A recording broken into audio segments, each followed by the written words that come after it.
ठीक है। तो क्वेश्चन तो मैं एकदम से ऑब्जेक्ट ओरिएंटेड कॉन्सेप्ट्स में नहीं जाऊंगा। पहले तो ये क्वेश्चन था कि pass by value versus pass by reference, right? तो इसके लिए, इसको समझने के लिए आपको कंप्यूटर कैसे चलता है वो समझना पड़ेगा आपको। तो कंप्यूटर में क्या होता है कि जो तीन मेन चीज़ रहता है किसी भी कंप्यूटर में, या कभी भी, या मोबाइल फ़ोन ले लो, या you take you take a smart watch, any device, there are three main things, right? What are the three main things in any physical computer or any virtual computer? Can you tell me? Three main components of top three main components of the computer, any computer. Means first is memory. Very good. Second?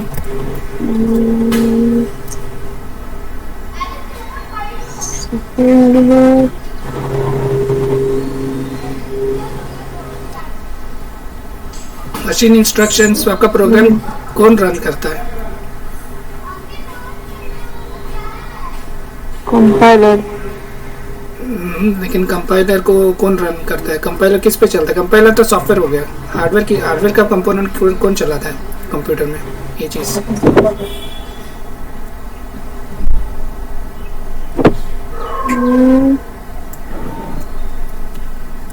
Processor, right? Processor. तीसरा component जो important है,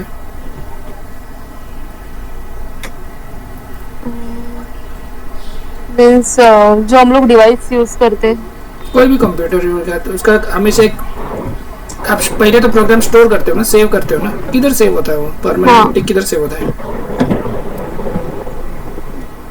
permanent? Storage किधर है आपके computer में? Drive, मतलब drive नहीं, hard disk. Yes, hard disk. तो ये तीन मेन चीज़ होता है कंप्यूटर में। एक तो होता है कि परमानेंट स्टोरेज, इधर आप अपना डेटा लॉन्ग टर्म सेव कर सकते हो, कि अगर आप कंप्यूटर को डिलीट भी, कंप्यूटर को स्विच ऑफ भी करते हो तो डेटा फिर भी रहता है हार्ड डिस्क पे। हार्ड डिस्क से डेटा कभी जाता नहीं unless you delete it. Memory is like a temporary storage, no? Yes. So memory is definitely faster, So and memory is a different technology. Hard disk is a different technology. So processor is the main, you can say, heart of the computer, no? This fellow is actually doing is like the brain of the computer. It is taking the data from the hard disk, putting it in the memory, then assigning the value, then calling the, in the processor there may be some electronic circuits to add the numbers, to subtract the numbers. So processor is the main fellow. Whatever programs that you execute, these are nothing but machine instructions, right? Whatever programs you have in the entire world, in the computer, ultimately it is all about mathematics. Then these machine instructions can look like add is equal to a and b. You must be, आपके programme ने अपने ऐसे लिखा रहेगा string a is equal to b, है ना? But इसको ये हाई लेवल लैंग्वेज में बोला है, लेकिन इसको अगर कन्वर्ट करना है मैथमेटिक्स में तो this is where your assembly language instructions are used, ALU circuits are used. तो योर आप लोग ने हार्डवेयर कभी पढ़ा था, मतलब जैसे ALU सर्किट्स या हार्डवेयर नहीं सर, असेंबली लैंग्वेज, ऐसा कभी भी मशीन लेवल लैंग्वेज नहीं? तो बेसिकली तीन कैटेगरीज ऑफ लैंग्वेजेस होते हैं। हाई लेवल लैंग्वेज जो हम यूजुअली सीखते हैं, अपना जो भी लैंग्वेज आप सीख रहे हो ना, जावा, पाइथन, जो इंग्लिश में लिखते हैं, जो हमको समझ में आता है। दूसरा एक चीज़ होता है जो मशीन समझता है, तो मशीन को एक्चुअली यूजुअली मशीन लैंग्वेज समझता है, मतलब ये इसका जीरोज और वंस में कन्वर्जन होता है बेसिकली। तो इधर आप बोलोगे string is equal to A is equal to B, but ये लाइन में तीन इंस्ट्रक्शंस हो सकते हैं। तो ऐसे हो सकता है इंस्ट्रक्शन का एक हर एक इंस्ट्रक्शन का एक कोड वर्ड होता है, कि दरवाज़ा खोलने का एक कोड वर्ड होगा, दरवाज़ा बंद करने का एक कोड वर्ड होगा। तो 001 मतलब इसका एक मतलब होगा। तो अगर 001 है तो आप लेटर से इसका मतलब ऐड है, तो ऐड है तो दो वैल्यू चाहिए ऐड करने के लिए, तो आप पहले एक नंबर भेजो फिर दूसरा एक नंबर भेजो। So this value is 1 and this value is 2 raised to 1, no, that is 2, right? And this 002 instruction would mean subtract. So this, what this would do, it would do 2 minus, so this instruction would do 2, this instruction would do a minus b, and the a plus b, or yeah, b plus a, and second instruction might do b minus a.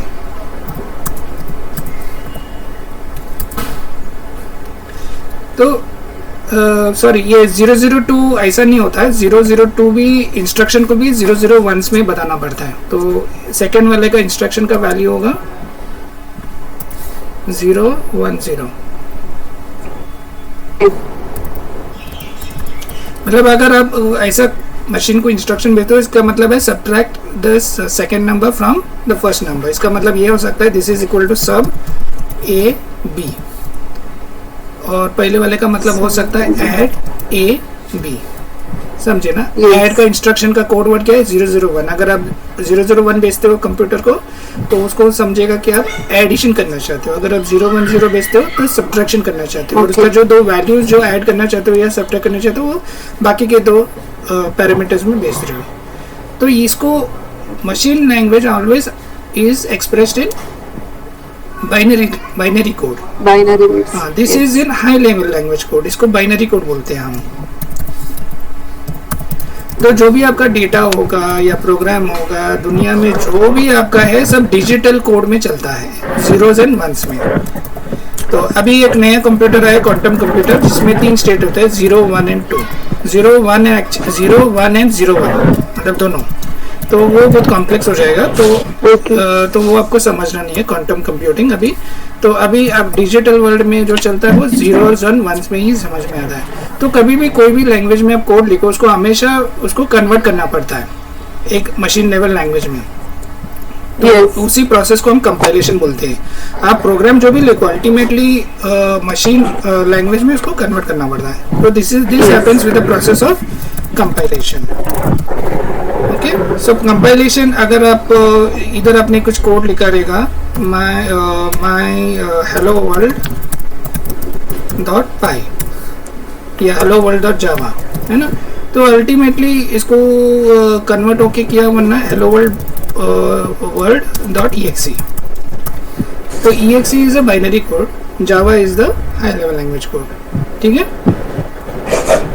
तो जो भी आप code run करते हो ना, तो उसको पहले आपको मेमोरी में लोड करना पड़ता है। आप मतलब जो भी आपका प्रोग्राम है कि आपको खींच के हार्ड डिस्क में होगा, वो प्रोग्राम आपने सेव किया होगा, फिर प्रोसेसर को कंपाइल करके, प्रोसेसर कंपाइल भी करता है तो मेमोरी के अंदर ही करता है जो भी काम करता है वो। तो अल्टीमेटली वो जो भी काम होता है आपके प्रोग्राम्स में, जो भी प्रोसेस होता है वो किधर रन होता है, वो डेटा किधर होता है, मेमोरी के अंदर, ठीक है? और वो मेमोरी के साथ किसको पता है ये सब चीज़ों के बारे में? प्रोसेसर को पता रहता है कि मुझे ये इंस्ट्रक्शन रन करना है, और वो इंस्ट्रक्शन कौन भेजता रहता है उसको?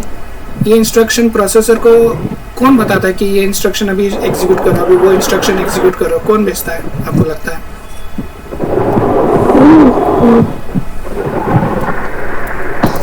उसके लिए आप एक सॉफ्टवेयर यूज करते हो, उसका नाम है operating system. Operating system processor ऐसा तो नहीं है कि पूरा का पूरा प्रोग्राम खींच के लेंगे और फिर उसको पता रहता है सब कुछ, नहीं।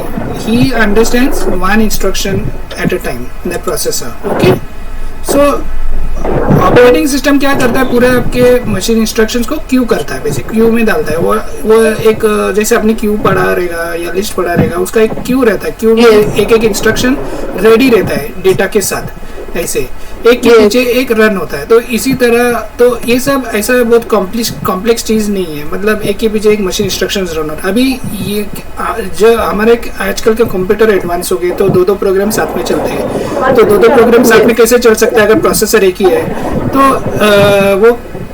तुम ऑपरेटिंग सिस्टम ऐसा आपको फील, वो क्या करता है कि आपका पूरा प्रोग्राम एक ही टाइम पे रन नहीं करता है। ऐसा हो सकता है पहला इंस्ट्रक्शन एक प्रोग्राम का होगा, दूसरा इंस्ट्रक्शन दूसरे प्रोग्राम का होगा, तो ऐसे धीरे धीरे करके वो सबको आगे बढ़ाता रहता है। जैसे जैसे एक एक इंस्ट्रक्शन रन हो रहा है आपका प्रोग्राम भी आगे बढ़ता रहता है। ठीक है, ओके। तो इसको बोलते हैं हम मल्टीटास्किंग बोल सकते हैं कि ऑपरेटिंग सिस्टम Yes. मल्टीटास्क कर रहा है, एक ही टाइम पे दो काम कर रहा है, वो एक ही टाइम पे दोनों प्रोग्राम को चला रहा है। लेकिन जैसे आप ऐसे सोचो कि एक दो छोटे कार है, एक टॉय कार है आपके पास, है ना, तो आपको वो दोनों कार के बीच में मतलब रेस करवाना है और आपको मतलब आपको ही करना है। तो आप कैसे करते हो, तो दोनों को साथ से धीरे धीरे आगे बढ़ाते हुए दोनों को एक Yes. धक्का मारते हो। तो पहला कार एक स्टेप जाता है, दूसरा कार दो स्टेप जाता है, उसके बाद तूने आप पहले चांस वापस से पहले वाले को देते हो तो वो 2 स्टेप जाता है। तो ऐसे करके ऐसा फीलिंग होता है कि वो क्योंकि फास्ट चलता है तो ऐसा फीलिंग होता है कि वो साथ में जा रहा है, लेकिन साथ में नहीं जा रहे, वो 1 eight a time he execute हो रहा है। Yes, yes. Okay, multitasking is not parallel computing.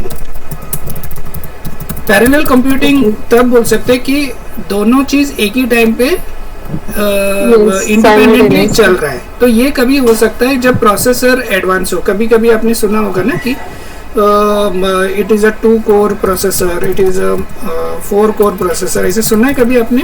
Yes, yes, yes. तो इसमें जो कोर होता है ना वो एक प्रोसेसर की तरह ही होता है। मतलब एक प्रोसेसर एग्जीक्यूशन यूनिट बोलते हैं इसे हम प्रोसेसर के अंदर। जब हम 2 कोर्स बोलते हैं ना तो इसका ये मतलब है एक execution unit can execute 1 instruction, मतलब एक प्रोसेसर की तरह चलेगा। ओके।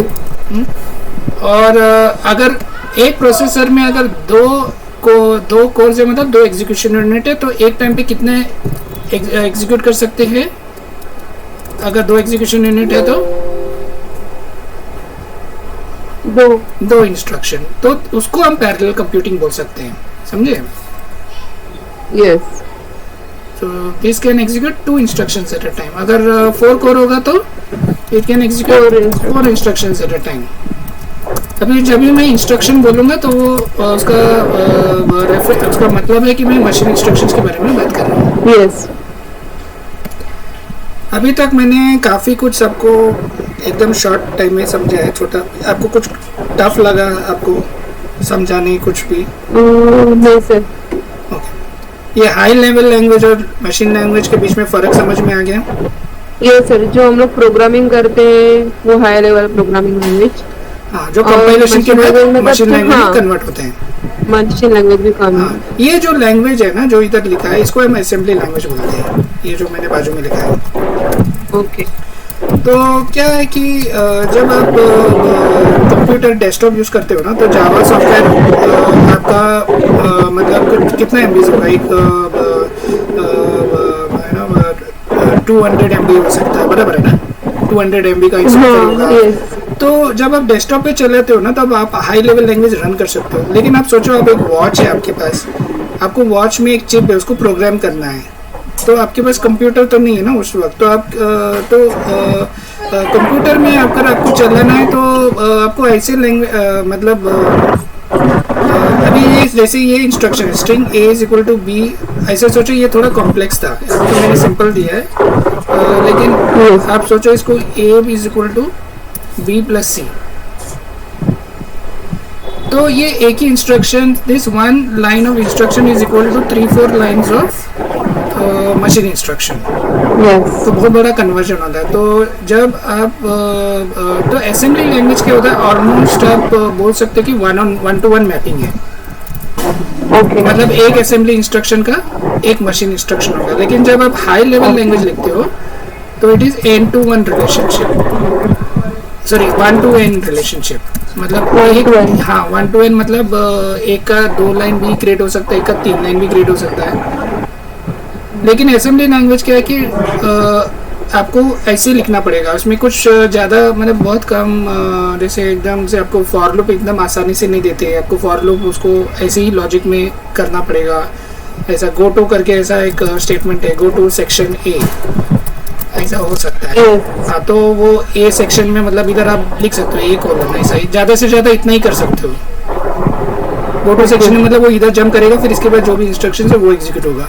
Yes. असेंबली लैंग्वेज इतना आपको फैसिलिटीज देता नहीं है जो हाई लेवल लैंग्वेज देता है आपको। Assembly language was created for embedded programming, for जो आप आपका सोच लो वॉशिंग मशीन में जो चिप है जो आपका पानी का ये देखता है, चेक करता है, सब कुछ करता है ना, वो लेवल पे अगर आपको प्रोग्रामिंग करना है तो मशीन लैंग्वेज पढ़ना बहुत मुश्किल हो जाता है। इसलिए the nearest best thing is assembly language. At least assembly language एकदम जीरोज एंड वंस में तो नहीं है ना, इतना कंफ्यूजिंग तो नहीं है।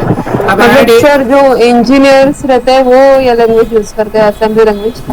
हाँ, उनको तो ये असेंबली लैंग्वेज आना ही आना चाहिए, क्योंकि क्या होता है कि तो ये चिप लेवल प्रोग्रामिंग कर रहे हो ना, तो इसीलिए तो असेंबली कभी कभी आप डायरेक्टली मशीन लैंग्वेज भी लिख सकते हो अगर, लेकिन मशीन लैंग्वेज आप ही देखो ना 001 001 ये ऐसा कितना भी याद करोगे, ऐसे याद करना मतलब अगर सर कोई भी मतलब अगर कोई इंस्ट्रूमेंट अगर उसको रिपेयर वगैरह करना है तो फिर असेंबली लैंग्वेज वहाँ पे रिक्वायर्ड है शायद।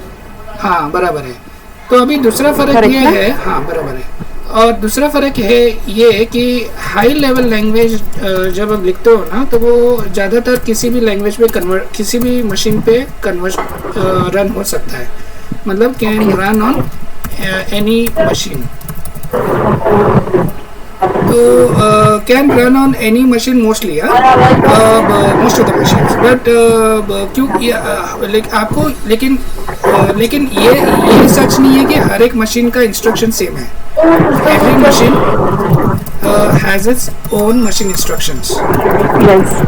मतलब एक मशीन पे ऐड का मतलब 001 हो सकता है, दूसरे मशीन पे ऐड का मतलब 010 भी हो सकता है। ठीक है, ओके, बात समझ में आ गई आपको? Yes sir. मतलब ये a is equal to B plus C ऐसा हो सकता है, ये दो लाइन क्रिएट करे, लेकिन दूसरा मशीन पे ऐसा हो सकता है वो ऐसे कुछ क्रिएट करे, कुछ भी हो सकता है। वो मशीन पे डिपेंड है, वो चिप पे डिपेंड है, किसने वो चिप डिज़ाइन किया है। तो सो मशीन लैंग्वेज अगर पढ़ोगे तो अब अभी मशीन लैंग्वेज में हम क्यों नहीं लिखते, क्योंकि हम हर एक मशीन का सेम चीज़ अलग अलग ऐड इधर ऐसे होता है, ऐड उधर वैसे होता है, वो थोड़ा कॉम्प्लिकेटेड हो जाएगा ना। हम एक बार ऐड बोलते तो वो किसी भी मशीन पे चलना चाहिए, बराबर है ना? समझ में आ गई? तो कंपाइलेशन का वो एक एडवांटेज होता है कि वो कन्वर्ट करने से पहले मशीन देखता है वो मशीन कौन सा है आपका, 32 बिट का है कि 64 बिट का है क्या, है ना? तो वो मशीन देख के उसको इतना नॉलेज रहता है कि कन्वर्जन कैसे करना है। बात समझ में आ गई? तो it is so high level language is machine independent बोलते हैं हम। ओके, मशीन इंडिपेंडेंट लैंग्वेज होता है हाई लेवल लैंग्वेज हमेशा। But assembly language is usually machine dependent, usually ज़्यादातर असेंबली लैंग्वेज भी मशीन इंडिपेंडेंट, लेकिन इतना भी नहीं होता है, मतलब क्योंकि ये 1-on-1 मैपिंग है ना वैसे, तो यूजुअली वो मशीन डिपेंडेंट ही होता है। तो इसलिए जब हम कोई एक नया चिप आ गया आपके, एक नया टाइप का स्मार्ट वॉच आया, एक नया टाइप का स्मार्ट ग्लास आया, तो आप इमीडिएटली मशीन लैंग्वेज उसको प्रोवाइड नहीं करोगे, बाद में जाके उसका एक मशीन लैंग्वेज प्रोवाइड करोगे। लेकिन स्टार्टिंग में तो वो चिप लेवल पे एक स्पेसिफिक डिज़ाइन बनाया है, आपको प्रोटेक्ट करना है, आपको किसी को अलाउ नहीं करना है वो प्रोग्रामिंग इजीली करने के लिए। तो आप ये सब चीज़ वो प्रोप्राइटरी की फॉर्मेट में रखोगे कि मशीन मेरा एक खुद का मशीन इंस्ट्रक्शन होगा, खुद का असेंबली लैंग्वेज होगा, और वही असेंबली लैंग्वेज से आप उसको रन कर सकते हो। ठीक है? यस। तो कंपाइलेशन का मतलब समझ में आ गया आपको? What does compilation do exactly? Tell me, क्या समझा आपको?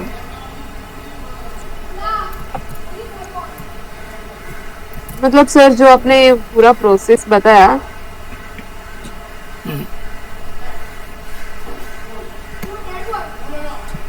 Compilation converts what to what? high level programming language to machine level programming language. Very good, perfect answer. तो ये अभी लाइफ में कभी भूलना मत। हाँ, यस अच्छा ये तो लिख के रख दो आप किधर। Yes sir. Compilers is a process of converting, ये मेरा डेफिनेशन है, आप किसी बुक में आपको मिलेगा नहीं। Yes, sir. ये आपको समझने के लिए मैंने ऐसे बोला है। into low machine language is called low level language actually, so Yes. but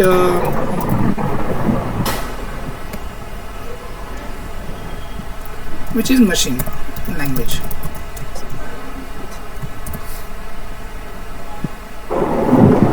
compiler क्या करता है, कन्वर्जन करने से पहले आपका सिंटैक्स भी देखता है। तो इसलिए मैंने बोला कि हाई लेवल लैंग्वेज वो कन्वर्जन तो करता है, लेकिन कन्वर्जन करने से पहले उसको सिंटैक्स एरर देखना पड़ता है। आपने कुछ कोड में ऐड के बदले एडिशन तो नहीं लिख दिया, क्योंकि उसको वो कीवर्ड्स होता है ना, वो कीवर्ड से कंपाइलर को समझ में आता है कि आप बोलना क्या चाहते हो या आप करना क्या चाहते हो।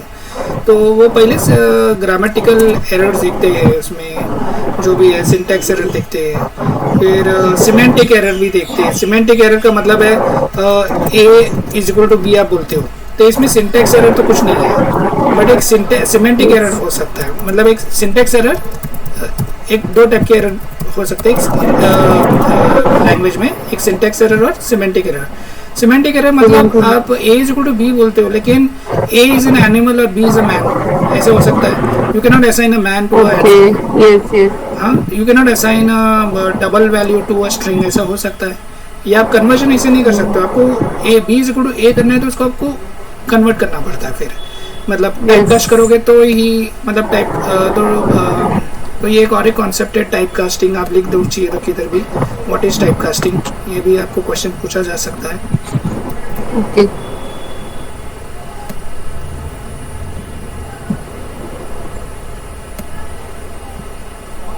तो सोचो B is a string, string का मतलब पता है ना अभी आपको।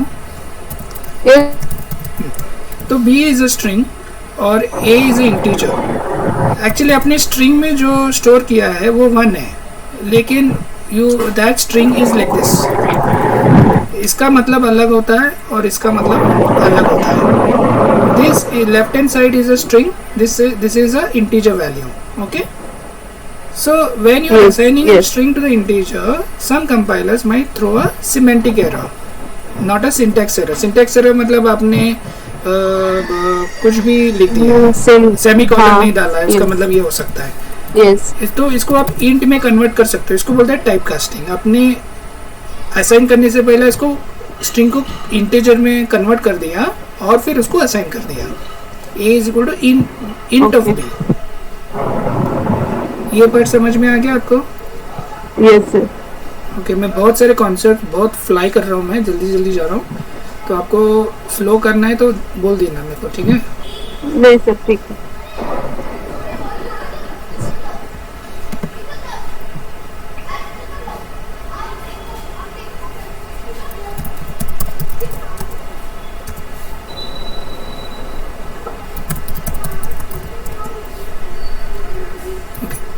तो मैं वापस से मेमोरी पे आऊँगा, लेकिन उससे पहले आपको और एक चीज़ जानना है, कंपाइलर और इंटरप्रेटर। आपको पता है क्या है इसका डिफरेंस? वो मतलब कंपाइलर जो हमारे प्रोग्राम को, तो इतना तो इसकी बेसिकली पहले तो कॉमन चीज़ आप जान लो, both try to do the same thing, that is convert high level language to low level language.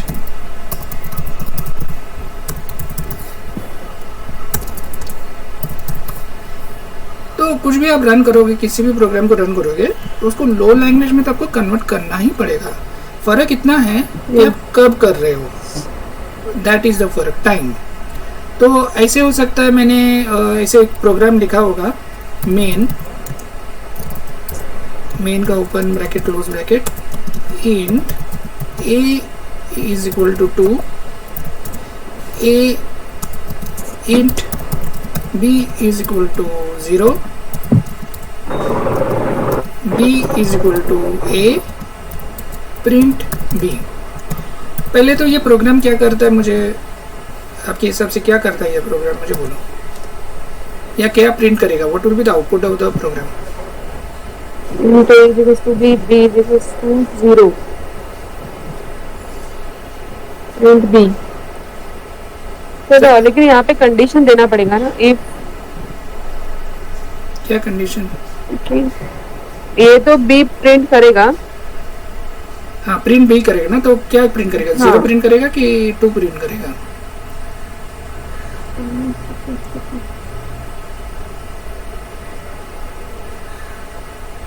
2 बराबर है, so it will print 2 will be printed. ये आप so you understood the program no? हमने A को लेके B में assign कर दिया है, और जो भी असाइन किया है वो प्रिंट बी को प्रिंट कर रहे हो, बराबर है? Yes yes. हाँ, तो कंपाइलेशन में क्या होता है, आपका पूरा का पूरा कोड उठाया जाता है। ओके। पूरा का पूरा कोड उठा के कन्वर्ट किया जाता है एक ही टाइम पे, ओके। और इसका एक आउटपुट होता है। तो अभी अपने तो यूजुअली ये आउटपुट exe फॉर्मेट में होता है। तो इधर अगर hello world.c है तो इसका hello world.exe बन जाएगा। यस।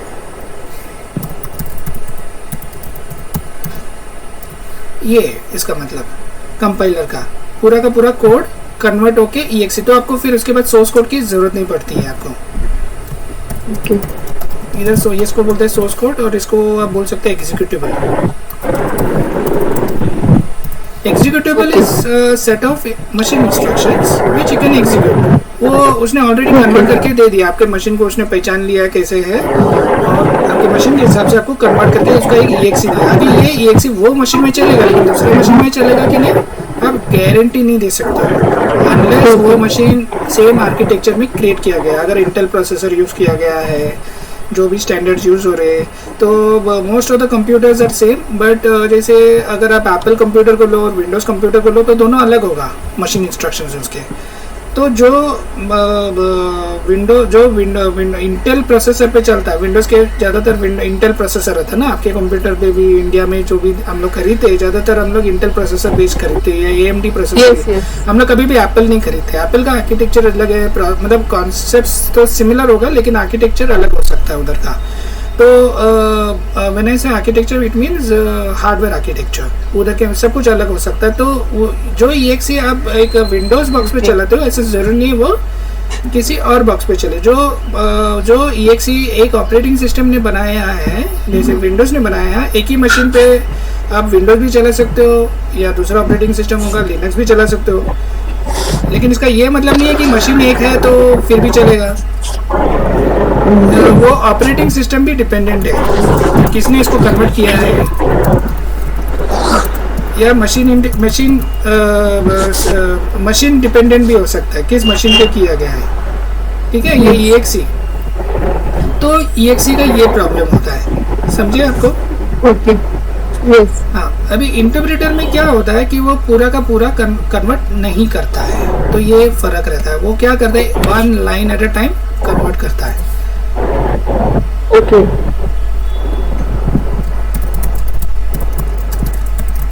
तो इंटरप्रेटर पहला क्या करेगा, पहला लाइन रीड करेगा,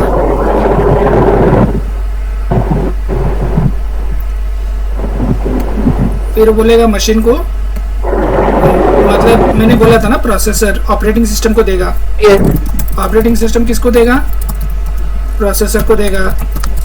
प्रोसेसर किसको देगा, मेमोरी में डाल के, पहले तो मेमोरी में डालेगा, फिर मेमोरी में वो डाल के उसका आउटपुट उधर ही डालेगा, मेमोरी के अंदर ही डालेगा। इनपुट भी मेमोरी के अंदर डालेगा और आउटपुट भी मेमोरी के डालेगा, और फिर जो भी आउटपुट आ गया आप मेमोरी से रीड करके वापस प्रोग्राम में मिल सकता है आपको। क्या ये अभी जो भी मैंने समझाया आपको कॉम्प्लिकेटेड लगा? नहीं सर। हाँ, तो अगर कोई सिंटैक्स एरर होगा तो यूजुअली ऐसा भी हो सकता है कि पाइथन सिंटैक्स और सिमेंटिक एरर या ऐसे सिंपल टाइप के एरर देख ले, लेकिन रन टाइम एरर आपको मतलब वो लाइक थोड़े टाइप के एरर तो ऐसा जरूरी नहीं कि पूरा आपको सिंटेक्स एरर एक ही टाइम पे दे, जब आप वो लाइन पे आते हो तभी वो एरर आएगा. फॉर एग्जाम्पल, मैं कॉम्प्लिकेटेड नहीं बनाना चाहता हूँ, बट अगर सोचो आपने ऐसे लिखा था,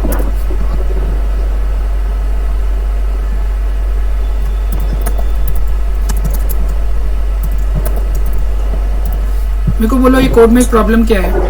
पहले लाइन में ये int is equal to quotes to quotes, इसका मिस्टेक क्या है ये लाइन में.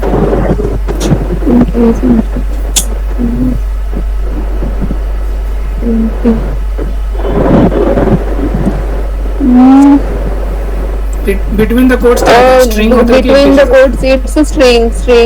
हाँ, तो string cannot be converted to int ना. So it is a semantic error.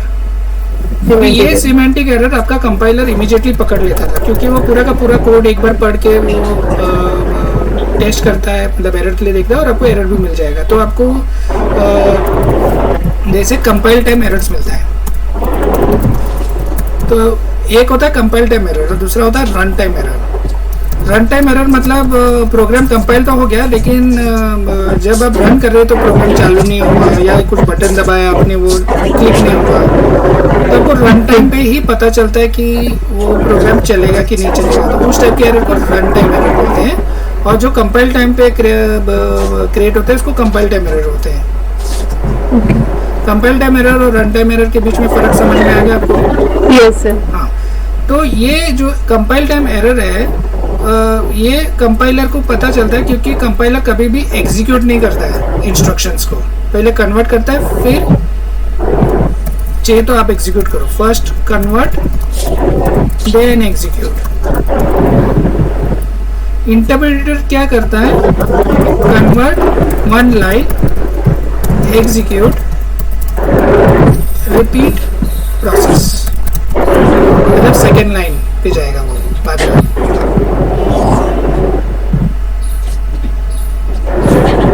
Difficult हो रहा है आपको समझने में मैं क्या बोल रहा हूँ? नहीं सर. तो इंटरप्रेटर भी एरर देगा, लेकिन कभी देगा वो एरर जब ये लाइन एग्जीक्यूट हो गया. अभी आपको दूसरा लाइन एग्जीक्यूट करना है. जब वो ये लाइन पे पहुंचता है और वो एग्जीक्यूट करने की कोशिश करता है, वो क्या करेगा? पहले कन्वर्ट करने की कोशिश करेगा. Converting one line is same as compilation only. जो भी कंपाइलेशन पूरा प्रोग्राम पे करता है, इंटरप्रेटर एक लाइन पे करता है उसको. एक एक लाइन को वो सिंटैक्स एरर देखता है, सेमेंटिक्स एरर देता है, फिर एग्जीक्यूट करता है. सिंटैक्स एरर देता है, फिर दूसरा लाइन करता है, फिर उसका भी सिंटैक्स एरर देखता है, सेमेंटिक्स एरर देता है, फिर कन्वर्ट करता है. तो interpreter is always slower then compiler. Okay. Interpreter cannot catch can catch compile time error, मतलब interpreter compile time error, but not only after execution. जब वो एग्जीक्यूट करने की कोशिश करेगा ना, तभी वो कन्वर्ट करने की कोशिश करेगा. तभी वो कन्वर्ट करने की कोशिश करेगा, तभी वो एरर वो फेंकेगा. तो अभी आपको कंपाइलर और इंटरप्रेटर के बीच में फर्क समझ में आ गया? Yes sir. मुझे बोलो आपको क्या समझे इंटरप्रेटर और कंपाइलर के बीच में? Compiler sir whole code execute करता है, मतलब at a time we can first it converts the code, then it executes the code. Yes. And interpreter में means convert one line. one line of source code. One line of source code. After that, it executes and repeat the process. Yes. समझा ना आपको? Yes sir.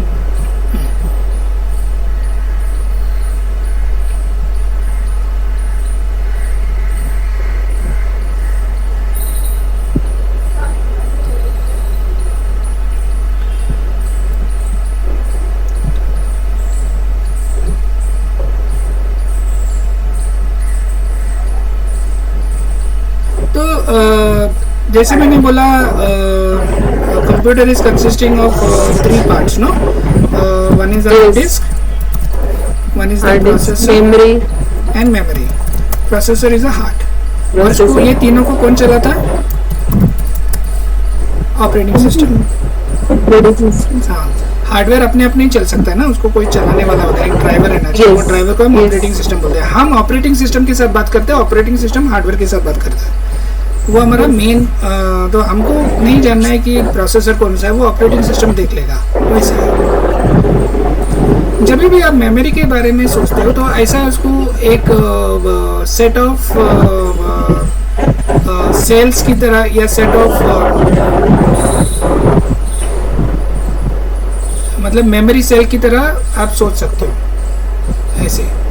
Okay ऐसे आपको एक visualise करना है। क्या करना है? विजुअलाइज मतलब आप दिमाग में ऐसे एक इमेज क्रिएट करना है आपको। मेमोरी ऐसे दिखता है करके, कंटिन्यूस सेल्स। ओके एक एक सेल में कितना डेटा जाता है वो डिपेंड करता है वो किस टाइप की मेमोरी है। 32 बिट मेमोरी, 64 बिट मेमोरी। अगर 64 बिट मेमोरी है मतलब एक सेल में 64 बिट्स जा सकता है। अगर ये 32 बिट मेमोरी है तो इसका मतलब है एक सेल में 32 बिट्स जा सकता है। अगर आपका एक इंस्ट्रक्शन 8 बिट का है, 8 बिट इंस्ट्रक्शन है और आपका 32 बिट मेमोरी है, तो इसका ये मतलब है कि single cell can contain 4 instructions. हाँ, तो आप ये भी कर सकते हो।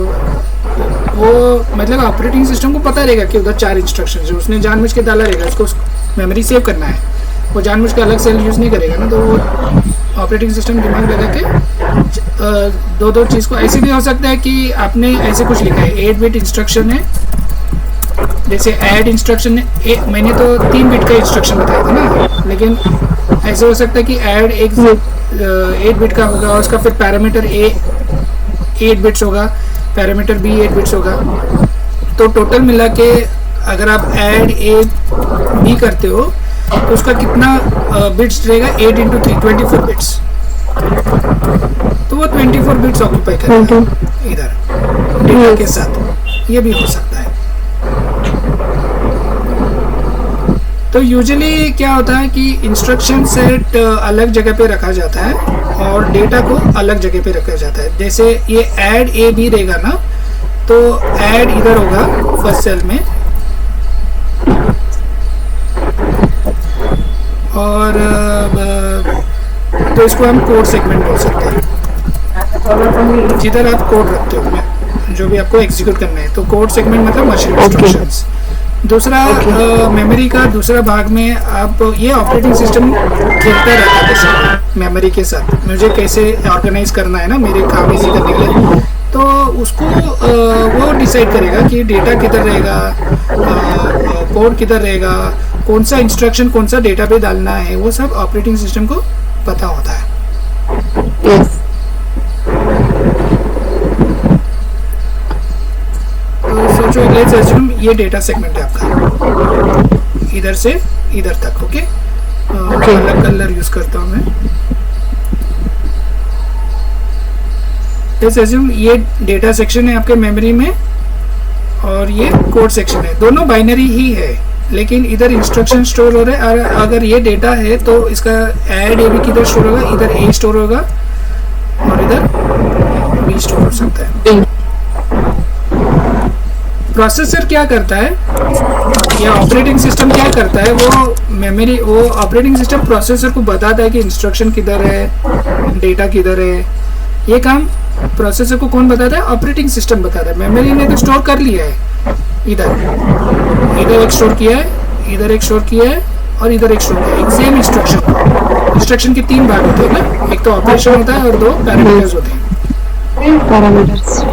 तो ये 3 जगह पे अभी प्रोसेसर को कैसे पता है कि ये इधर है, ये इधर है, ये इधर है? इसको किसने बोला है? ऑपरेटिंग सिस्टम बता देगा कि वो किधर किधर है। फिर ऑपरेटिंग सिस्टम ये 3 को उठाता है, अपने प्रोसेसर में इंस्ट्रक्शन ऐड करता है और इसका जो आउटपुट होता है वो एक तीसरे सेल में क्रिएट करता है, C इधर स्टोर करता है। तो सोच लो A का वैल्यू अगर 5 था और B का value let's assume A was equal to 5। Okay, bore हो रहा है क्या आपको?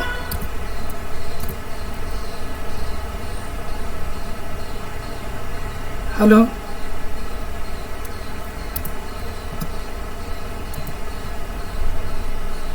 हेलो।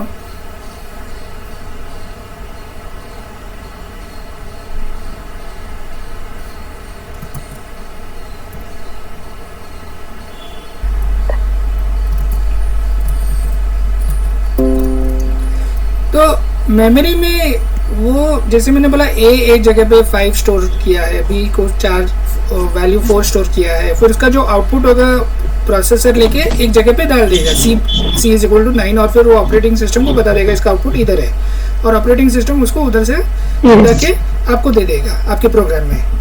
तो आपको समझ में आ रहा है ना ये सब लोग एक दूसरे के साथ कैसे काम करते हैं, ये हार्डवेयर लेवल पे है। फिर ये आपका सिस्टम लेवल पे आ गया, ऑपरेटिंग सिस्टम प्लेटफॉर्म लेवल पे, ये इंफ्रास्ट्रक्चर लेवल पे आ गया बोल सकते हो, ये फिर प्लेटफॉर्म लेवल पे आ गया आप बोल सकते हो। आप जब काम करते हो तो आप एप्लीकेशन लेवल पे काम करते हो, वैसे आपका एप्लीकेशन ऑपरेटिंग सिस्टम के साथ खेलता रहता है। ऑपरेटिंग सिस्टम ऐसा नहीं है एक एप्लीकेशन संभालता है, वो तो बहुत सारे एप्लीकेशन संभालता है एक ही टाइम पे एक ही कंप्यूटर पे ना, वर्ड भी साथ में चलता है, एक्सेल भी चलता है। तो ऑपरेटिंग सिस्टम का काम ऐसा नहीं है सिर्फ आपको ध्यान देना है, सब प्रोग्राम्स को ध्यान देना पड़ता है। फिर सब प्रोग्राम का अपने अपने मशीन इंस्ट्रक्शन होंगे, अपने अपने डेटा होंगे, तो सबका तो हर एक एप्लीकेशन का कोड सेगमेंट अलग रखना, डेटा सेगमेंट अलग रखना, ये ऑपरेटिंग सिस्टम का काम होता है। ये तो मैंने एक एप्लीकेशन को आपको बताया है कि एक कोड सेगमेंट होता है, ऐसा नहीं है एक ही कोड सेगमेंट सभी एप्लीकेशन के लिए यूज होते हैं ना, नहीं तो मिक्स हो जाएगा ना, समझे ना। लाइक किसी ने बोला दही बनाओ, दूसरे ने बोला कड़ी बनाओ, कड़ी और दही आप साथ में तो नहीं, एक ही हंडी में तो नहीं बना सकते ना, हंडी तो अलग रखना पड़ेगा, उसका कोड सेगमेंट अलग होगा, उसका बर्तन, उसका प्लेट, उसका ग्लास, उसका सब अलग होगा, बराबर है ना। हाँ, तो हर एक एप्लीकेशन का उसका एक कोड सेगमेंट भी होगा और एक डेटा सेगमेंट भी होगा। मुझे बोलो अभी आपको कोड सेगमेंट और डेटा सेगमेंट में क्या फर्क समझ में आ गया? तो कोड सेगमेंट में मतलब जो हमें ऑपरेशन परफॉर्म करना है वो, राइट, और डेटा सेगमेंट में जो हम लोग वैल्यू पास करते हैं और जो वैल्यू पास करने के बाद जो आउटपुट है वो बराबर है। मतलब जो डेटा स्टोर होता है वो डेटा सेगमेंट में होगा, जो भी मशीन इंस्ट्रक्शन है वो कोड सेगमेंट में होगा। तो मशीन के लिए ना तो प्रोसेसर के लिए थोड़ा इजी हो जाता है फिर बाद में, अरे मुझे ये इंस्ट्रक्शन के बाद ये इंस्ट्रक्शन उठाना है ना, तो वैसे अभी।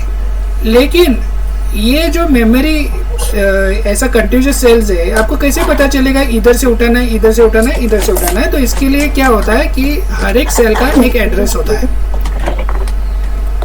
तो ऐसे हो सकता है ये इसका एड्रेस 1 से चालू होता है, फिर सेकंड सेल का 2 होगा, फिर ये सेल का 3 होगा, फिर इधर 4 होगा, फिर इधर 5 होगा, फिर इधर 6 होगा, 7 होगा, 8 होगा, 9 होगा, और कंटिन्यूस होते जाएगा। यस।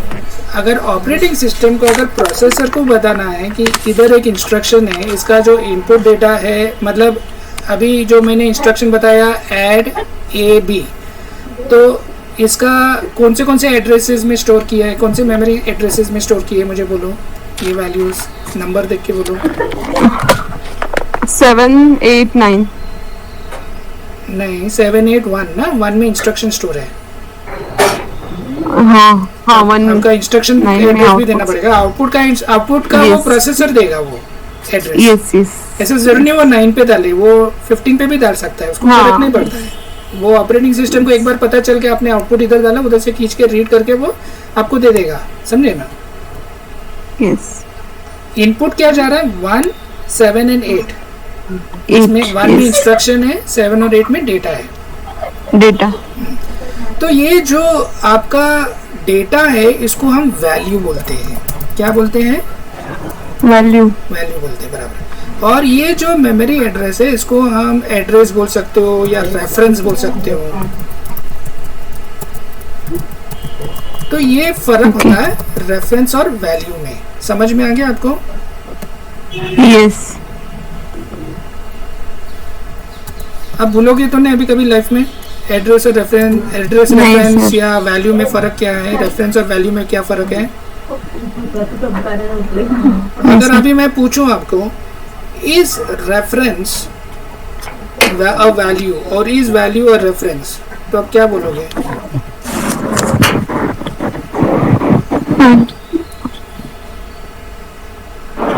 एक सिंपल डेफिनेशन में तो ये अलग अलग चीज है, बराबर है? यस। तो व्हेन यू से प्रिंट एड्रेस ऑफ वन, तो वो क्या प्रिंट करेगा? मतलब सॉरी नॉट वन नहीं बोलो, so print value data print करता है, प्लीज एड्रेस ऑफ 9। एक्चुअली इधर थोड़ा चेंजेस करते हैं हम, डेटा को थोड़ा चेंज करते हैं, नहीं तो कंफ्यूजन होगा। तो इसको हम बोलते हैं this is B is 6। Okay,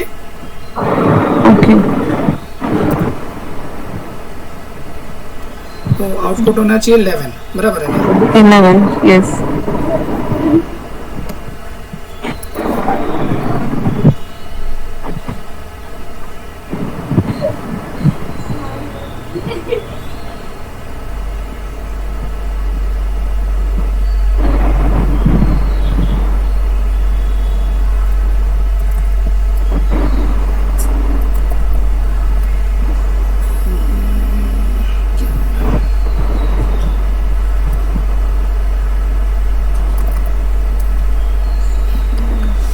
तो सोचो हम ऐसे एड्रेस ऑफ 9 नहीं बोलते हैं, हम बोलते हैं एड्रेस ऑफ सी।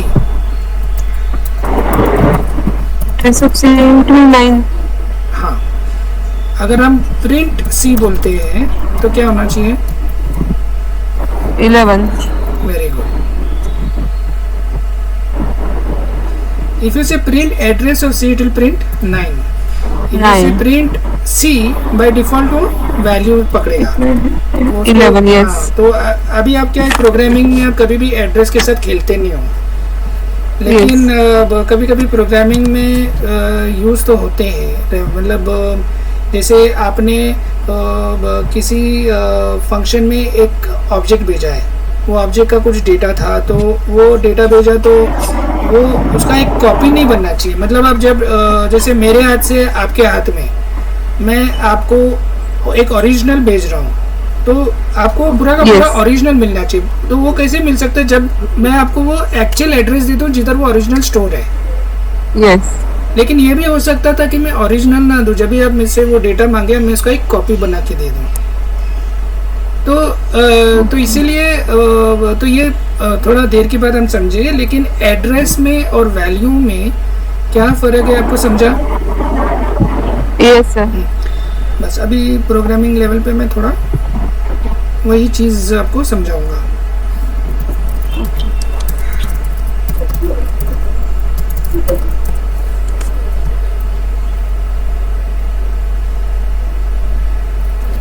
तो सोचो मेरे पास मेन प्रोग्राम है,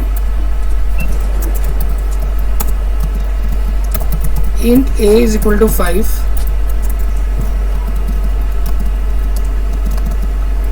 print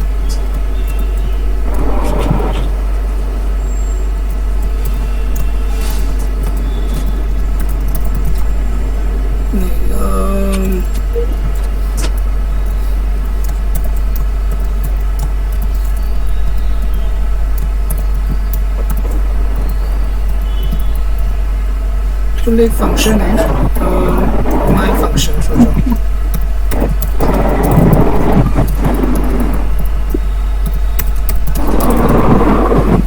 ये कोड समझ में आ रहा है ना आपको?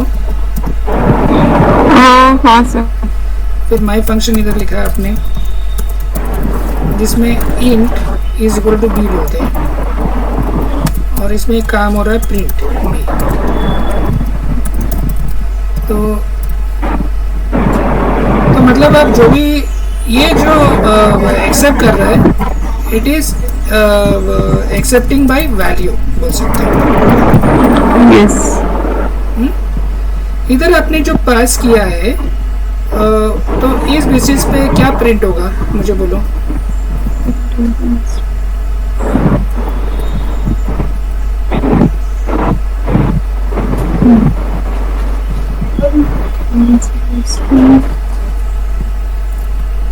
b is equals to 5.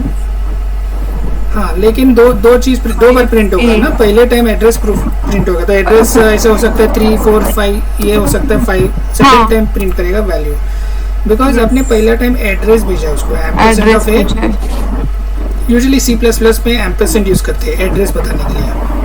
Okay, तो मैंने C का सिंटैक्स यूज किया है.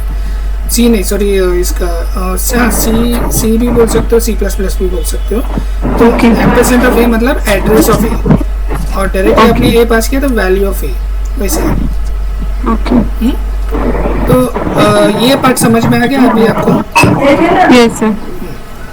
अभी मैं थोड़ा कोड को बदल देता हूँ.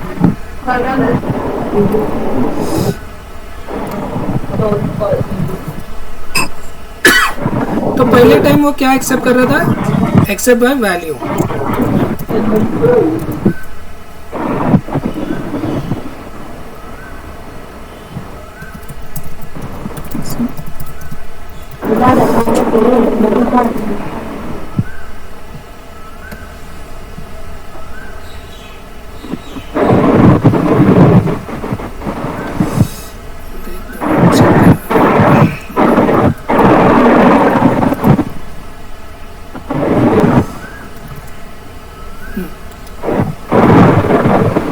कभी कभी क्या होता है, my function int is equal to ampersand B.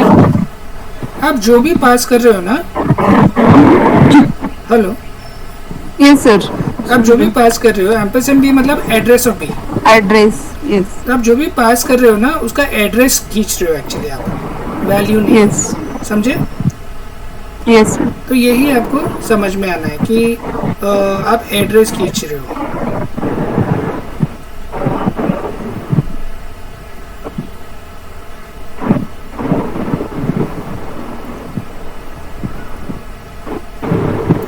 और एक एग्जांपल देता हूँ आपको, थोड़ा समझ में आ गया एड्रेस और वैल्यू में? हाँ सर, यस सर. हाँ, सेकंड में ज़रूरी नहीं है कि आप 5 स्टोर होगा. सेकंड में चांसेस ज़्यादा है कि वो सेम चीज़ प्रिंट कर दें, 3, 4, 3, 2. इसमें ये एग्जांपल में क्योंकि आपने एड्रेस ले लिया है, आपने एड्रेस ले लिया. जब आप इसको भेजते हो वो एरर फेंकेगा ये सेकंड लाइन पे. क्यों?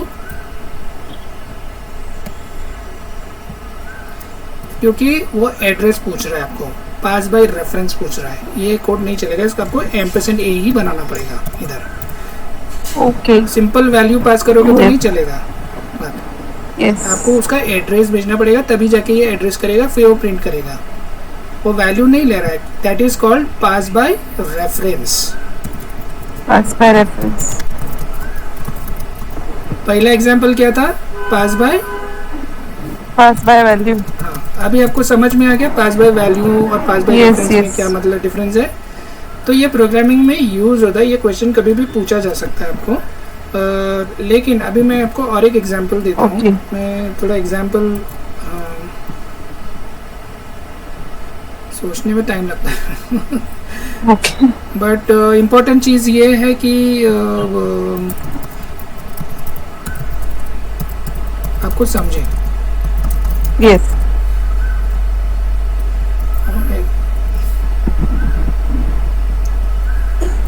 मेन, तो लेट अस से मैं ऐसे बोलता हूँ, एक क्लास क्रिएट करते हैं ए, और ए में हम एक वेरिएबल डालते हैं int I is equal to 10. Okay. फिर मैं मेन फंक्शन लिखता हूँ.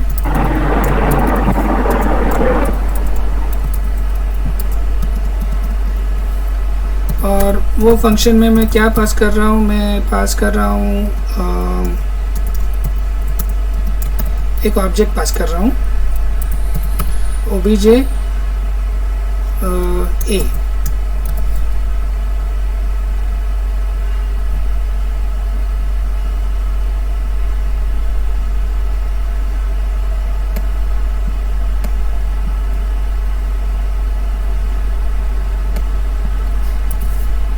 फिर मैं वो ऑब्जेक्ट का एक डेटा मेंबर है, फील्ड है आई को प्रिंट कर रहा हूँ. Print obj a dot I, और वो ओबीजे को क्रिएट तो करना पड़ेगा आपको, तो आप भी बोल सकते हो OBJ A is equal to new of A, मतलब वो क्रिएट कर रहा है वो ऑब्जेक्ट को, वो क्लास को ऑब्जेक्ट के लिए क्रिएट कर रहा है और फंक्शन में पास कर रहा है और बाद में जाके प्रिंट कर रहा है। ये कोड समझ में आ रहा है आपको जो भी लिखा है मैंने? ये फंक्शन क्लास ए को की वजह से। हाँ सर आपने मतलब class A int I equals to 10, उसके बाद मेन फंक्शन और बाद में माय फंक्शन, इतना ही लिखा है ना? हाँ, उसके बाद मैंने लिखा है my function OBJ B dot I. हाँ तो वो सर यहाँ पे नहीं दिख रहा है, मुझे पता नहीं। अभी लिख रहा हूँ मैं, नहीं दिख रहा है? हाँ नहीं, तो क्या हो गया? नहीं दिख रहा है, शेयर नहीं किया मैंने कोड। सर आधा दिख रहा है लेकिन उसके बाकी का। अच्छा स्क्रीन शेयर है मतलब, ओके ओके, पता नहीं। हाँ। ओके ठीक है, मे भी स्क्रीन गूगल मीट का प्रॉब्लम होगा। ठीक है, मैं उसको ऊपर डाल देता हूँ, मतलब कोड इधर कंटिन्यू हो रहा है। ठीक है, अभी दिख रहा है? नहीं सर, मुझे लगता है नेटवर्क इशू का प्रॉब्लम है शायद। अच्छा नेटवर्क का प्रॉब्लम है कि सिर्फ मेन फंक्शन के अंदर आपने जो माय फंक्शन लिखा है वहाँ पे कि दिख रहा है। हाँ उसके मैंने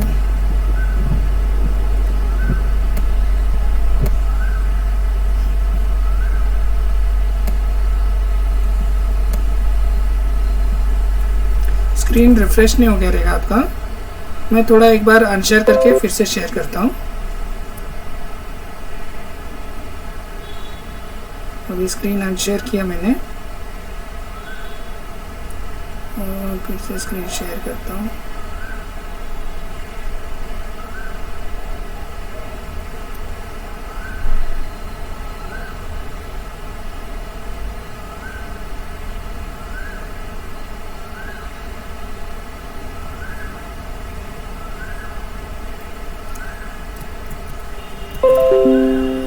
अभी दिख रहा है?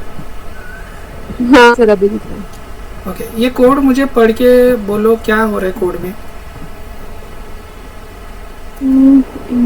Main object A equals to new A, my function object A, print object A dot I, my function A object B dot I equals to 11।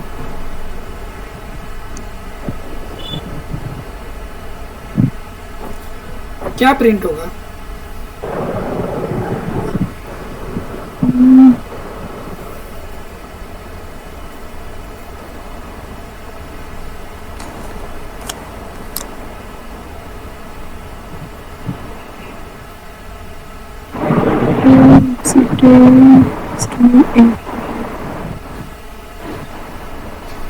सो इसमें तो समझ में नहीं आ रहा मुझे क्या प्रिंट होगा।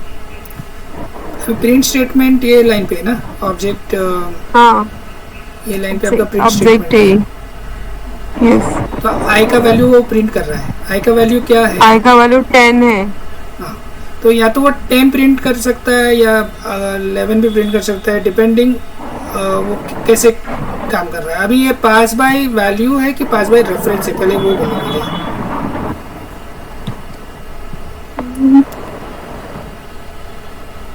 ये वैल्यू पास हो रहा है ना ऑब्जेक्ट ए फंक्शन में। हाँ pass object B is equal to object A, ऐसा हो रही है। इधर से ये कॉल हो रहा है, object B becomes object A, है ना? यस, ये कॉल हो रहा है ना फंक्शन इधर है, तो ये इधर से जाके जो भी ऑब्जेक्ट ए में है वो ऑब्जेक्ट बी में जाके स्टोर होता है। ऑब्जेक्ट बी में जाके स्टोर होगा। फिर ऑब्जेक्ट बी का जो भी आई का वैल्यू है उसको हम 10 से 11 बना देते हैं, फिर वापस इधर आते हैं ऑब्जेक्ट ए का आई को प्रिंट करते हैं। तो अभी आपने इधर तो 11 बना दिया था, तो अभी वो 10 प्रिंट करेगा कि 11 प्रिंट करेगा, तो ये क्वेश्चन था। तो ये डिपेंड करता है कि आपने पास बाय वैल्यू किया कि पास बाय रेफरेंस किया। मेमोरी में क्या होता है, तो अभी मैं फिर से मेमोरी में क्या होता है, ये प्रोग्राम को लेके क्या होता है, आपका डेटा सेगमेंट जो है, अभी मैं सिर्फ डेटा सेगमेंट के बारे में बात कर रहा हूँ, ठीक है, हाँ क्योंकि डेटा सेगमेंट में हो रहा है।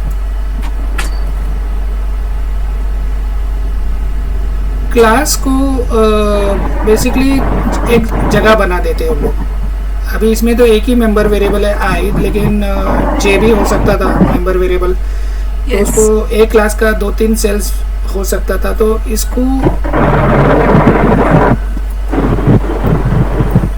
ए को इधर स्टोर किया है उन्होंने, address of A is equal to 1 2 3 4 ऐसा लिखो, एड्रेस ऑफ ए 1 2 3 4। तो इधर जाके उसने i is equal to 10 store किया है, ठीक है। जब आपने ये फंक्शन को कॉल किया इसे, क्योंकि आपने ऑब्जेक्ट बाय वैल्यू पास किया, वो ऑपरेटिंग सिस्टम क्या करता है, क्योंकि आपने स्टोर किया एक ऑब्जेक्ट क्रिएट किया उसने, और वो ऑब्जेक्ट का नाम b था।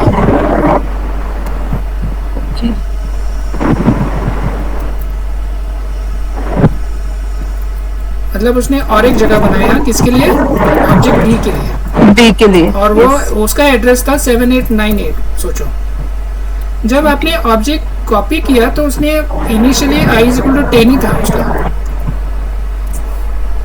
ठीक है। यस। फिर बाद में आपने प्रोग्राम में जाके i को 10 को निकाल के आपने i इज इक्वल टू 11 बना दिया, बराबर है। Yes yes. बाद में वो वापस आया इधर फंक्शन एग्जीक्यूट करने के बाद और बोला प्रिंट करो a का i वैल्यू को, तो उसने 10 को प्रिंट किया। तो ये इसका आउटपुट था, करेक्ट आंसर वाज 10। ओके। लेकिन यही चीज अभी चेंज हो जाएगा अगर ये पास बाय रेफरेंस होता था। तो पास बाय रेफरेंस के लिए अगर मैं C++ का या C का सिंटैक्स यूज करूं, तो इसका डिक्लेरेशन पहले तो आपको बोलना पड़ेगा कि आप पास बाय वैल्यू एक्सेप्ट करोगे कि पास बाय रेफरेंस एक्सेप्ट करोगे। एंड साइन यूज करके मैं बताना चाहता हूँ कि मैं पास बाय रेफरेंस ही यूज करूंगा, रेफरेंस। हाँ। तो यूजुअली क्या होता है कि डेटा को जब आप पास करते हो इंट को, तो शायद आपको बताना पड़ेगा एड्रेस ऑफ ऑब्जेक्ट ए को पास करोगे, तो वो कभी कभी ऑटोमेटिकली अगर आपने एड्रेस पूछा तो एड्रेस ही दे देता है, नहीं तो आप इधर आप एड्रेस बता सकते हो चाहिए तो।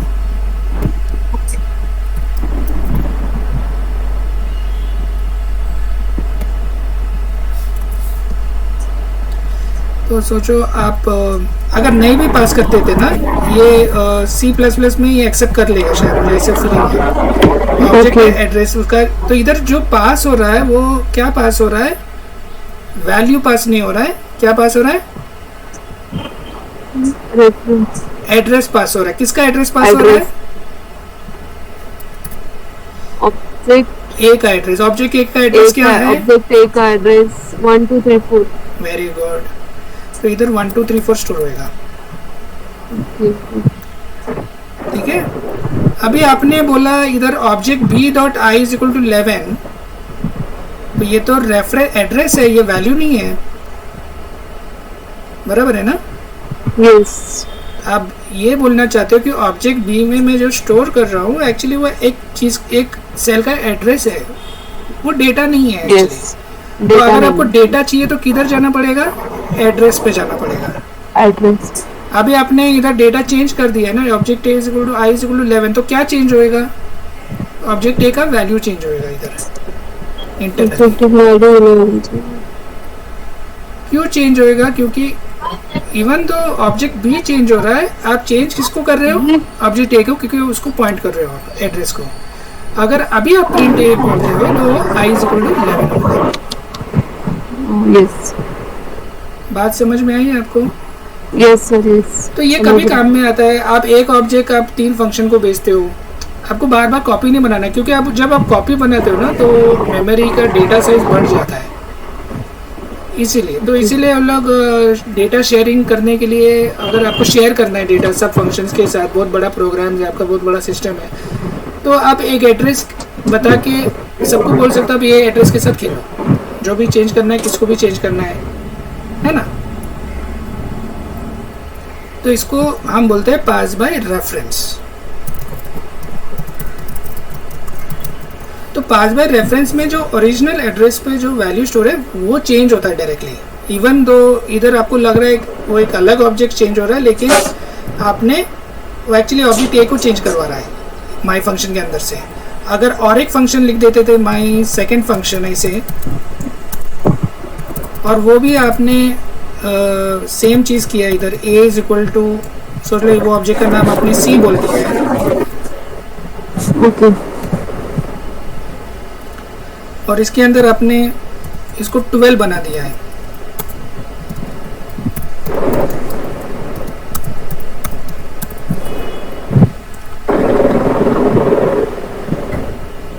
और इधर प्रिंट करने से पहले आपने सेकंड फंक्शन कॉल किया है, सोचो।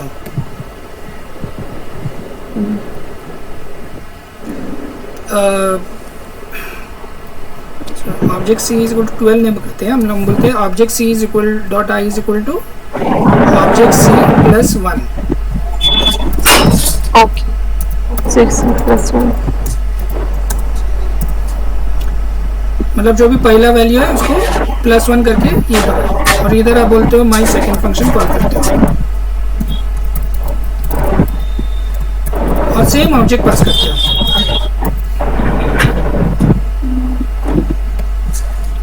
तो अभी आउटपुट क्या होगा? आउटपुट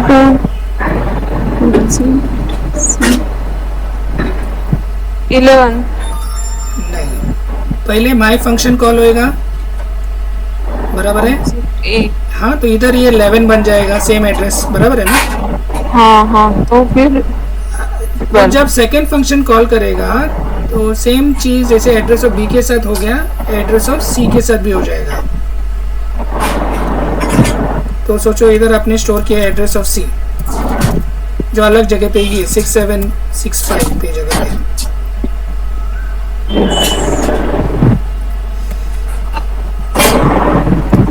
इधर का भी क्या है, पास बाय रेफरेंस ही है ना, तो एड्रेस ऑफ ए इधर भी स्टोर होगा, 1 2 3 इधर भी 1 2 3 4 ही स्टोर होगा। ओके जो भी चेंजेस आप बी के साथ करते हो वो ए पे इफेक्ट हो जाएगा, जो भी आप सी के साथ ऑब्जेक्ट के साथ खेलते हो वो भी ए पे इफेक्ट गिरेगा। ओके आपने ऑब्जेक्ट ए को दो फंक्शन के थ्रू कंट्रोल किया है, जैसे कि यस कि अगर आप एक को मैंने ऐड बोला, दूसरे को सब्ट्रैक्ट बोला, जो भी हो गया वो ऑब्जेक्ट तो एक ही है। तो ये एक्चुअली पहले टाइम इधर पहुंचेगा, ये को माई फंक्शन कॉल होगा तो ये 11 बनेगा, लेकिन माई सेकेंड फंक्शन कॉल करते समय 11 का 12 बनेगा, 10 का 11 नहीं। यस आपने सेम ऑब्जेक्ट को मॉडिफाई किया है। आपको ये कोड समझ में आया? Yes sir. ये थोड़ा कॉम्प्लिकेटेड था, बट हाँ आपको समझा मैंने क्या बोला है? हाँ सर मैं समझ गई।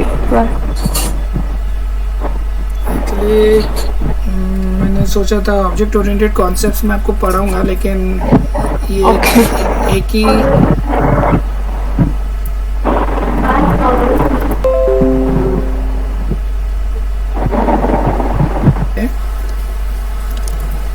तो मैं ये तो जावा बेसिकली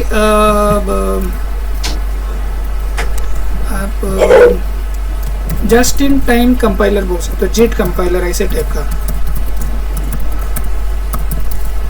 मतलब वो प्योर कंपाइलर नहीं है जावा। और पाइथन इज अ इंटरप्रेटर।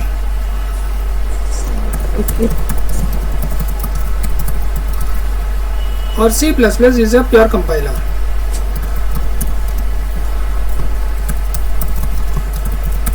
तो जब मैं बोलता हूँ कि कुछ चीज़ प्योर कंपाइलर है तो वो पार्ट आपको समझ में आना चाहिए कि वो डायरेक्टली पहले पूरा कन्वर्ट करेगा पूरा कोड को। आपने 6 प्रोग्राम लिखा एक सिस्टम में, उस पूरे 6 प्रोग्राम को कंपाइल करेगा, उसका EXE बनेगा और फिर वो EXE एक फाइल से वो आपका पूरा प्रोग्राम चलेगा। पाइथन में आप 6 प्रोग्राम लिखोगे लेकिन उसका जो कन्वर्जन होगा 1 एट अ टाइम ही होगा, ठीक है। तो ऐसा हो सकता है कि फर्स्ट टाइम उसने अगर कन्वर्ट किया है ऑलरेडी और रन कर रहे हो एप्लीकेशन, तो सेकंड टाइम भी कन्वर्ट नहीं करेगा टाइम बचाने के लिए, क्योंकि आप सेम Yes. प्रोग्राम रन करना है। एक बार प्रोग्राम बंद कर दिया और फिर से चालू किया तो वो फिर से चालू करेगा पूरा का पूरा Yes, process. yes, yes. Just in time Java को JIT compiler just in time ही बोलते हैं शायद। तो इसमें क्या होता है कि आपका जो कोड होता है वो सोर्स कोड होता है हाई लेवल लैंग्वेज डॉट जावा में लिखा जाता है, और जो आप इसका कन्वर्जन करते हो उसको उसका EXE फाइल नहीं बनता है, उसका क्लास फाइल बनता है। इसको आप इंटरमीडिएट कोड बोल सकते हो। ये कभी देखा है आपने, नोटिस किया है जावा को कंपाइल करने के बाद वो डॉट क्लास फाइल क्रिएट होता है, ऐसे कभी भी पता है आपको? अभी मतलब सर अभी तो नहीं देखा मैंने, इतना याद भी नहीं आ रहा है। But no problem. जैसे मैंने बोला कि जो कन्वर्जन करता है डॉट क्लास में करता है, जब वो रन करने की कोशिश करता है ना तो ये डॉट क्लास फाइल कंपाइल होके डॉट वो रन करने की कोशिश करता है अपने जावा रन टाइम में। तो जावा रन टाइम बेसिकली आपका मेन सॉफ्टवेयर है जिसके अंदर वो आपका कोड रन होता है, जावा का कोड। Yes. तो वो जावा का जो रन टाइम कोड है वो डॉट जावा ने डॉट क्लास फाइल रन करता है। लेकिन ये डॉट क्लास फाइल कैसे रन करना है वो डिपेंड करता है किस मशीन पे वो इंस्टॉल किया गया है। तो ये मतलब ये डॉट क्लास फाइल आपका मैक पे भी चलेगा और ये फाइल आपका विंडोज पे भी। मैंने बोला था ना स्टार्टिंग में कि एक बार आपने पूरा का पूरा आउटपुट एक ही टाइम पे अगर कन्वर्ट कर लिया, प्योर कंपाइलर में तो पूरा का पूरा कन्वर्ट होता है ना .exe में, लेकिन उसका ये प्रॉब्लम है कि अगर वो फिर जिस मशीन पे आपने जिस टाइप की मशीन के आप पे और जिस ऑपरेटिंग सिस्टम पे आपने क्रिएट किया उसी टाइप के मशीन और ऑपरेटिंग सिस्टम पे चलेगा। ये बाइंडेड हो जाता है, या तो मशीन पे बाइंड हो जाता है या तो ऑपरेटिंग सिस्टम से बाइंडेड हो जाता है। जावा में क्या एडवांटेज है कि वो कन्वर्ट तो कर लेता है, मतलब एक ऐसे फॉर्मेट में कन्वर्ट करके रख देता है कि जिससे आपको आगे जाके इतना टाइम ना लगे कन्वर्ट करने में। Yes. तो वो आपका 80% काम तो इधर ही करके छोड़ देता है, लेकिन 20% बचा के रखता है वो। जब आप रन करोगे ना तभी वो क्लास फाइल को रन टाइम में इंक्लूड करेगा। रन टाइम को वो फिर देखेगा कि मशीन कौन सा है, ऑपरेटिंग सिस्टम कौन सा है, और उधर रन करेगा।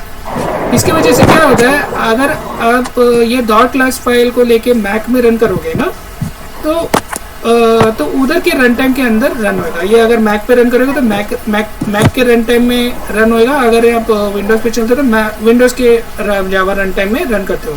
तो जावा रन टाइम एक क्या बोलता है, वो सीधा ऑपरेटिंग सिस्टम को देता नहीं है कोड। कंपाइलर क्या करता है, सीधा ऑपरेटिंग सिस्टम को दे देता है कोड को रन करने में। जावा रन टाइम एक आपका इन बिटवीन चेक पोस्ट है, आप बोल सकते हो कि आगे मेन दरवाजे के अंदर जाने से पहले, ऑपरेटिंग सिस्टम को देने से पहले मैं चेक करूंगा आपका कोड। Okay. तो वो एक इन बिटवीन होता है। तो कंपाइलर का जो कोड होता है वो हमेशा फास्ट होता है क्योंकि वो डायरेक्टली मशीन पे रन होता है, जो मशीन पे हमें। जावा रन टाइम क्या करता है, आपने वो डायरेक्टली रन नहीं करता, वो पहले अपने एरिया में देखता है कि आपने जो कोड क्रिएट किया है क्या ठीक भी किया है। कभी कभी वो सिक्योरिटी चेक भी करता है। कभी कभी हो सकता है नहीं, डॉट क्लास फाइल में आपने कुछ डिलीट करने के लिए बोल दिया, उसको वो सिक्योरिटी चेक करना पड़ेगा, तो वो भी कर सकते हो। Okay. कभी कभी कोई क्लास आप यूज़ नहीं कर रहे, प्रोग्राम चल रहा है लेकिन वो यूज़ नहीं हो रहा तो उसको डिलीट करो, तो वो भी जावा रन टाइम करता है। तो जावा रन टाइम एक ऑपरेटिंग सिस्टम की तरह ही है, मतलब बट एग्जैक्ट ऑपरेटिंग सिस्टम बहुत बड़ा होता है, लेकिन वो क्या ऑपरेट कर रहा है, अपने क्लासेस को ऑपरेट कर रहा है। Yes.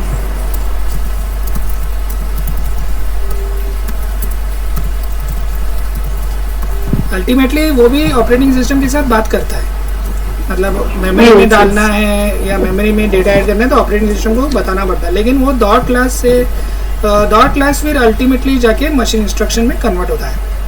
Okay. तो ये एक टाइप का इंटरप्रेटर भी बोल सकते हो आप, क्योंकि डॉट क्लास में जो इंस्ट्रक्शंस है वो एक टाइम पे जिस मशीन पे आप रन करते हो उस हिसाब से वो मशीन इंस्ट्रक्शन क्रिएट भी होता है। Okay. ये सब पार्ट आपको समझे आपको? हाँ सर।